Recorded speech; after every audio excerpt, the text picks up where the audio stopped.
Thank you, Mr. Chairman, and I thank you, our witnesses for being here today.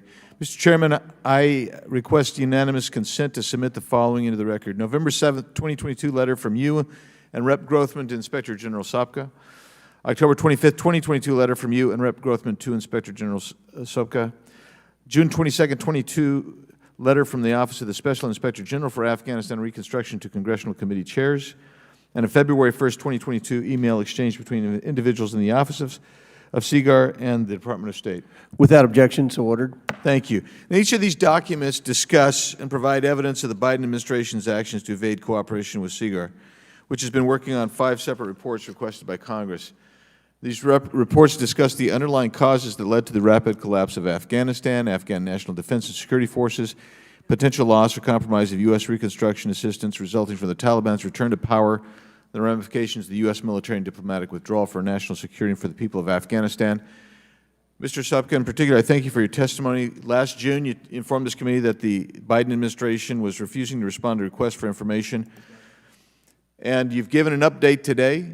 And quite frankly, I've not seen any public letters from the previous Democrat chair of this committee requesting that the administration comply and cooperate with you. You've indicated pretty conclusively that you've got a broad scope of information you need. You're not getting it. Sitting next to you are the Inspector Generals for those 3 agencies or departments. I hope that they will encourage that and look into that as well. But I want to specifically now direct the rest of my attention, Mr. Sopka, to you. There's been a number of public reports alleging that former President Ghani took money out when he fled. I know that you've tried to find it in your own report this time. I want to get to that. There's new documents that you've received alleging additional funds transferred at that time.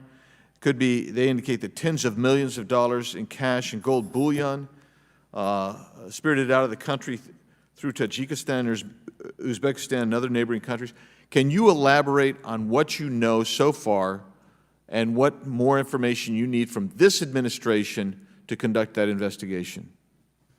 Thank you very much for asking about that. That's a recent investigation that we've opened up. We have sources who have given us that information. I can't really discuss it in much detail, but it covers about the 6 months to a year before the actual collapse. This information indicates tens of millions of dollars, if we can confirm it, that's the thing, right, in gold bullion and in currency that left the country through those 3 stands, Uzbekistan, I think Tajikistan, and maybe Kyrgyzstan. I can't really tell you much more. We're digging into that information. It came to our attention recently. I will report back once we can. We don't know if we're going to be able to make the case. Some of this information is old. We're actually in the process of translating a lot of this information right now, and but I can't really tell you much more. It seems credible to some of my investigators who have been working for me for 20 years and they're retired law enforcement agents, but we still don't know what we have.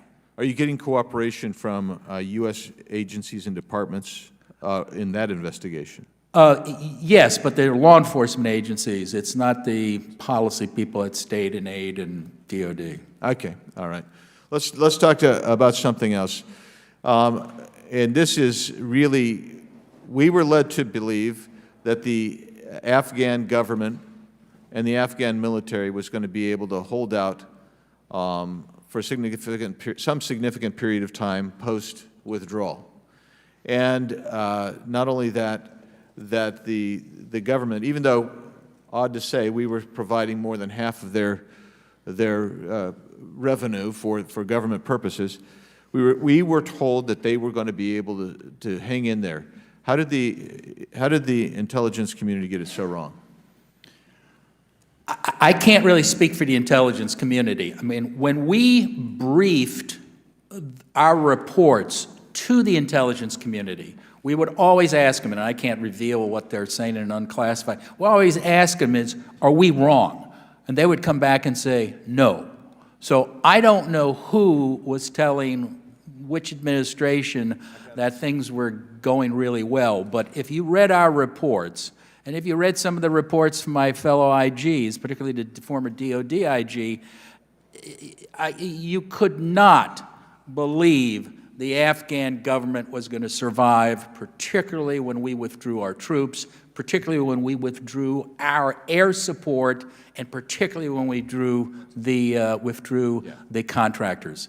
I don't really know who would actually have thought the Afghan government was going to survive. And in January, I believe, I issued a report and talked to this committee, the January of that year, that the Air Force itself was saying that the Afghan Air Force, once the contractors left, would collapse within a matter of months. So everybody, this was the worst kept secret in Washington about the capability of the Afghan government to survive. Again, I'm just shocked. It's like the number 300,000 Afghan soldiers and police. I don't know who is telling the administration there were 300,000 Afghan soldiers and police toward the end. Nobody we talked to ever said that that number was near there. We had reports that half of those people were probably ghosts. We were paying their salaries, but they didn't exist.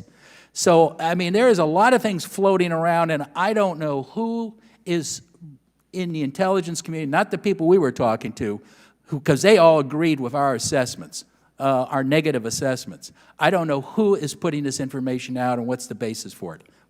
Thank you. My time's up.